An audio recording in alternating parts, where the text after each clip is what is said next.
E aí, Thomas, beleza? Bom dia, como é que tá? Beleza, eu? Tudo bem. Você é enólogo, né? Sim. É onde você estudou, qual a sua formação?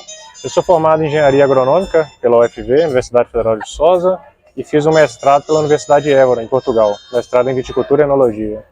Faz tempo que você está trabalhando no terroir aqui do Cerrado? Aqui no Cerrado já tem mais ou menos 1 ano e meio que eu vim para essa região e estamos descobrindo aí o novo terroir, né?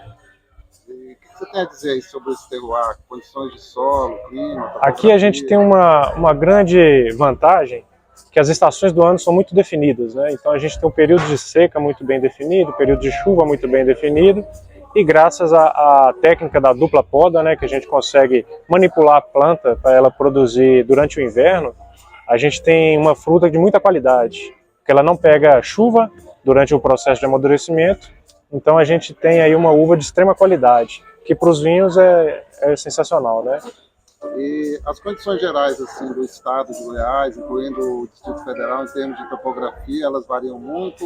Variam muito e muitas regiões têm temperaturas diferentes, né? Altitudes um pouco mais elevadas, que tornam o clima um pouco mais frio, noites frias, dias bem quentes, umas regiões mais baixas, onde as noites são um pouco mais quentes, o amadurecimento dessa fruta é um pouco diferente.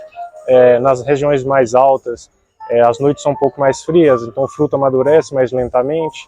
Tudo isso torna uma diversidade de terroirs em toda a região do DF, da área de Rio do Goiás e do entorno, que é uma diversidade enorme, sabe?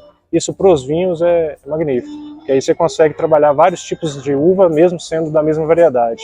Você consegue ter uvas bem diferentes.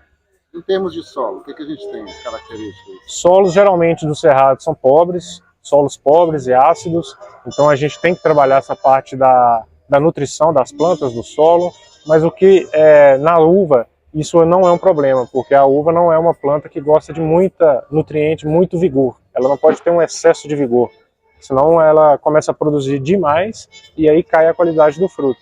Então em solos pobres ela tende a produzir um pouco menos, a qualidade do fruto melhora, tendo assim um vinho de melhor qualidade. As variedades que estão sendo cultivadas aí, os vinhos que estão sendo feitos delas, o que você tem a falar assim, de destaque? O que tem se destacado aí? Como o amadurecimento da fruta é muito bom, a gente tem vinhos de vinhedos novos, vinhedos de primeira produção, de primeiro ano, com vinhos de excelente qualidade. Vinhos encorpados, vinhos com os taninos já amadurecidos, bem macios. Então a gente tem aqui a característica que a uva, quando ela sai do vinhedo, ela já sai um pouco mais pronta. A gente tem que trabalhar ela, mas não tanto igual regiões que não amadurecem tanto essa uva. Temos um teor de álcool excelente por causa da insolação, a gente consegue levar essa fruta até o máximo de amadurecimento dela, porque não chove, então não tem o perigo de estragar a fruta. E a gente consegue, com essa insolação no cacho, ter uma fruta onde ela acumula mais compostos na casca, que vão todos depois passar para o vinho, dando assim vinhos de melhor qualidade, né? Você já consegue arriscar aí qual a característica que está predominante nesses vinhos do terroir do Cerrado?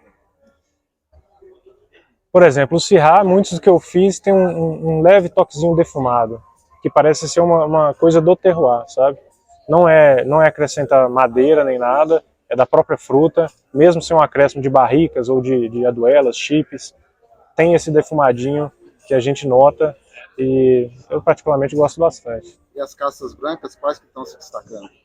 A princípio é Sauvignon Blanc, que foi a que foi mais plantada, mas agora já tem pessoas arriscando em outras variedades, como Chardonnay, Viognier, muitas pessoas plantando variedades italianas, Vermentino.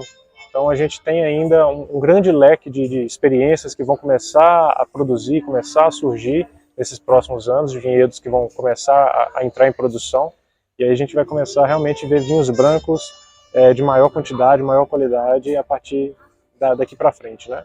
E os vinhos de Sauvignon Blanc que estão saindo, eles estão saindo bem característicos da casta, está vindo algum Sim, diferencial? não, tem uma característica, só que pelo fato daqui a fruta amadurecer muito bem, fica com menos aquela pirazina que a gente nota em vinhos que não amadurecem tanto, do Cabernet Sauvignon, Cabernet Sauvignon Blanc, que tem essa característica da pirazina, né? Mas como a fruta amadurece muito bem, a gente consegue escolher esse ponto de colheita, tende a ser um pouco menos essa característica tão assim, que a gente nota, né? Então a gente aqui consegue trabalhar isso um pouco melhor.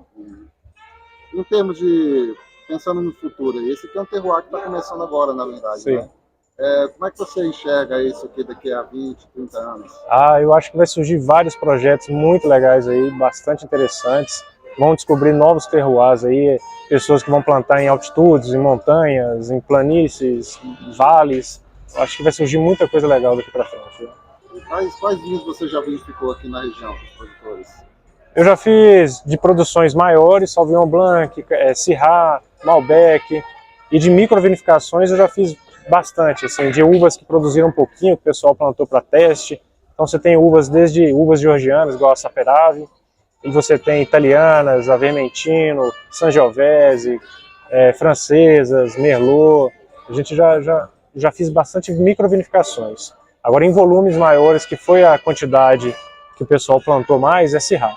A Syrah disparado é a que tem maior quantidade de uva na região e o entorno, e é a que vem se destacando justamente por ter uma boa produtividade, uma grande qualidade, e a gente vai trabalhar ainda para ter mais variedades, né, para conseguir fazer vinhos com blends, quem sabe, né, fazer uns blends para ficar mais equilibrado, talvez, e vamos trabalhando devagarzinho. O Syrah é a grande variedade de dupla poda, né? Sim. Foi que começou, né? Foi a variedade que o pessoal da Ipamig desenvolveu, testou com mais afinco, assim, né? E foi a que se destacou. Ela, Sauvignon Blanc, foi uma das que se destacou e que disseminou, então, a técnica da dupla poda, né? Uma coisa que me pareceu ontem na degustação é que a gente tem diversos tipos de expressões da Syrah aqui em Goiás, né? Sim, sim. Apesar de ser a mesma variedade, é aquilo que eu disse, cada terroir vai produzir uma uva completamente diferente do outro. E você vai notar isso depois no vinho. Vai ter características diferentes, pontos de colheita diferentes. Isso tudo vai acabar influenciando no tipo do Syrah que foi produzido, né? Syrahs mais alcoólicos, Syrahs menos alcoólicos, um tanino mais duro, mais agressivo, outro mais macio. A idade do vinhedo também. A idade do vinhedo interfere, tem algumas pessoas que já têm um vinhedo um pouco mais velho, outros vinhedos de primeira produção, e é muito interessante essa diversidade. Do ponto de vista da enologia, o que você vê de desafios para os produtores da região? Primeiro é entender que o vinhedo tem o seu tempo, talvez não querer forçar a planta tanto no primeiro ano, no início, para produzir. Eu sei que a ansiedade de produzir a primeira uva ela é muito grande, mas o produtor tem que entender que o vinho não tem atalho, né?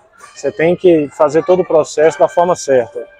Tanto produzir a uva com qualidade, deixar a planta amadurecer com mais tempo, a planta envelhecer mais para ela produzir um fruto melhor, e tanto na hora de produzir o vinho também, guardar esse vinho, trabalhar ele para produzir um vinho com 1 ano ou 2 de melhor qualidade, não soltar um vinho logo de início, porque ele ainda não está pronto, né? Ele vai estar muito jovem, acaba ofuscando o potencial que essas uvas têm para envelhecimento, né?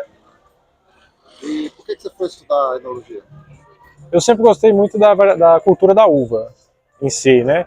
E quando eu fui fazer o mestrado, eu queria aprender muito sobre uva, só que o mundo do vinho lá, principalmente em Portugal, ele é apaixonante, né? Você tem uma infinidade de uvas que são de lá, e as pessoas já trabalham essas uvas de tantas formas há tantos anos que você encontra uma diversidade de vinhos impressionante. Isso instiga a gente a pesquisar, a provar, a querer conhecer mais, e aí apaixonei pelo vinho também. O que é o vinho na sua vida hoje?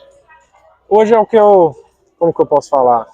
É o que me move a fazer aquilo que eu faço todo dia, que é acordar cedo, ir para o vinhedo, trabalhar lá e ver a planta desenvolvendo devagarzinho, acompanhar todo o processo, depois pegar uma uva e transformar ela em vinho. Isso é uma paixão agora.